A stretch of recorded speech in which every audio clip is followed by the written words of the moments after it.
PMI Cabang Makassar kembali membuka gerai baru donor darah di lantai dasar Nipah Mall Makassar. Gerai baru dibuka oleh Ketua PMI Makassar Syamzul Rizal bersama Duta Donor Darah Fadli Padi. Gerai donor darah kembali ditambah untuk menjawab kebutuhan stok darah. Kebutuhan darah harian di Kota Makassar mengalami peningkatan hingga 100% per hari, sementara jumlah pendonor masih rendah. PMI Cabang Makassar mencatat dari 100 hingga 150 kantong darah per hari kini meningkat ke angka 300 hingga 350 kantong darah per hari.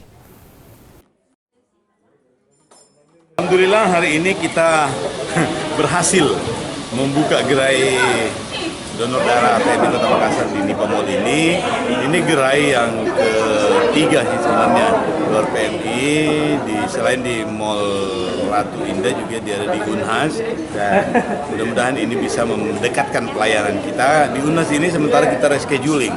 Jadi Unhas ini kita tutup selama pandemi kemarin itu, makanya kita buka di sini untuk mendekatkan diri dengan daerah utara kota, utara sama timur kota. Dan memang agak jauh di Mall Ratu Indah. Walaupun memang banyak hambatannya, terutama ketersediaan sarana prasarana kami yang memang masih sangat terbatas. Tapi alhamdulillah berkat komitmennya teman-teman tim dokter, akhirnya bisa terbuka hari ini.